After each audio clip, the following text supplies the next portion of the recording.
Welcome to Pregame.com's continuing coverage of horse racing. Today, we're going to talk about a subject that's a gray area.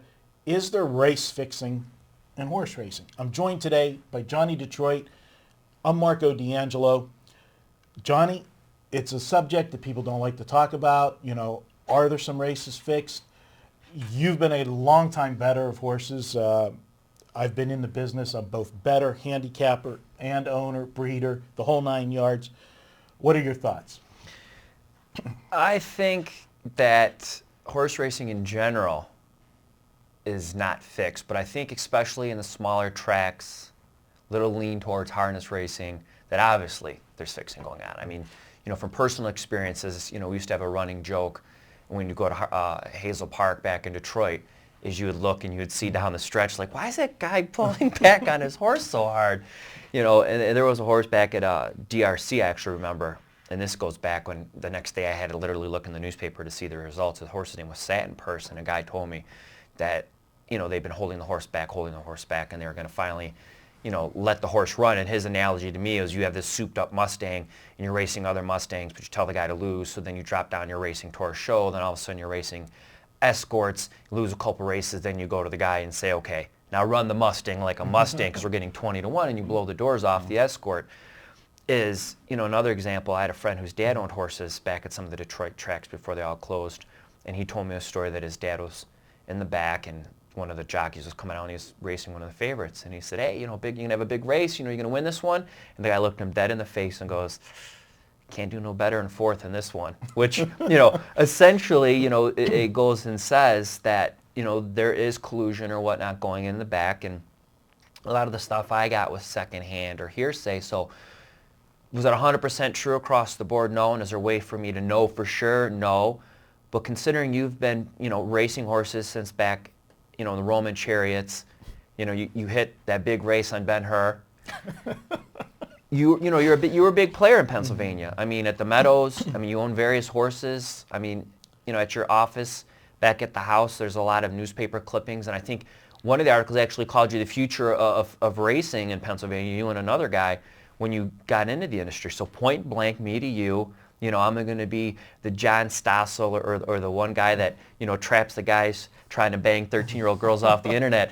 Is horse racing fixed? At this time, I will invoke my Fifth Amendment rights.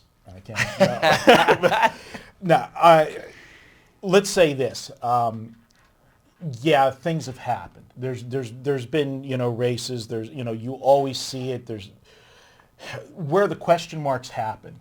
Right. Is when you see 3 long shots come in, the favorite runs out of the money, and then the payoffs come up, and the payoffs are a fraction of what they should be with the horses of those odds. That's what makes you start thinking. And, I'm going to say, have I ever fixed a race or with one of my horses? I can tell you no, emphatically no. What I can tell you is being a horse owner, one of the advantages that I have is there is information that's not available, that's not in the racing form or the program. And what I mean by that is, and one of the examples, and it's one of the biggest scores I've made, and I won't tell you how much, but it was large, is I had a horse Enough to buy that tie? A couple of them. And suit too. 2 for 1. It was a situation where we had a horse that just couldn't get the last 16th of a mile. This horse had a ton of speed, but was just getting collared in that last 16th of a mile. And we didn't know what was going on. We had the vets at the track checking, and we couldn't find anything wrong. Finally, we took the horse to a clinic off track, and they actually put the horse on a machine, and we did a deep chest x-ray. And it turned out the horse had a lung infection. That's why it was literally running out of air at the end of the mile. What we did is we put the horse on medicine. Now, the medicine that you put the horse on, you can't race on. So we had to clear the horse's infection, then had to wait long enough that the medicine's out of the horse's system so that you can enter it into race. We did this where it was almost 30 days. Now, there's a rule in Pennsylvania that if you don't race within 30 days you have to requalify. So we got the horse in the box to go just before it had to qualify. So the horse was short. We knew the horse wasn't going to be good that night, and we told the driver, hey, he's been off a month almost. We need to get a race in him. He's been sick. Don't abuse him. Race the horse easy. Get a tightener mile. We did that. Got the horse's mile so that we beat the qualifying date. Then he was tighter for his next race. Well, now we got the horse tight. We were able to train the horse hard that week. We know what was wrong with him. People are reading the racing form. Exactly. I'm jumping into my shoes as a guy trying to handicap the race. I see, okay, this horse, fades away, had this huge layoff, came back, was still not that impressive. Let's scratch this nag off the list. Almost like in the Richard Dreyfuss Let It Ride, where he's walking around saying, who do you like? Oh, the 4's a nag. Take the 4 off. And he's like, okay, I'm going to bet the 4. And he goes from there. So we bet the horse. We put the horse back on the front end in his normal racing style. He run off. He set a lifetime mark for the horse that night. We fixed them. What people just forget is these are animals. Right. They're not machines, and they can't talk to you. They can't tell you my knee hurts, inject my knee, with a cortisone shot. They can't tell you I'm not breathing right, Or I closed a strip club last night and spent like 7 G's on a single mile, so I'm not going to be putting up 40 tonight in the game. So these are the things that, you don't know. But as a horse owner, and let's face it, that's a perk of being a horse owner. It's very expensive being, the sport's not cheap. So that's one of the perks you get is knowing when your horse is good like that. And, it's paying the dues for it. Any good examples of a possible fix or something shady you've seen? There was one race at the, way back in the day at the Meadows, and it was called the infamous fog race. And what ended up happening, and a couple drivers got barred from the track. They lifetime bans. But a fog settled in on the Meadows, and the way the Meadows track set it was like kind of in this little dip. So the fog would come in sometimes, and if it would just lay in the center of the track, you couldn't see the backside. The horses would come around in front of you, and then going down the backside, you got no clue. You're waiting for them to come out of the fog past the three-quarter pole in the room. Well, the favorites came by the stands, and in harness racing how they line up single file most of the time. The favorites are all there where they're supposed to be. They went into the fog, and when they come out of the fog, it was just a totally different order.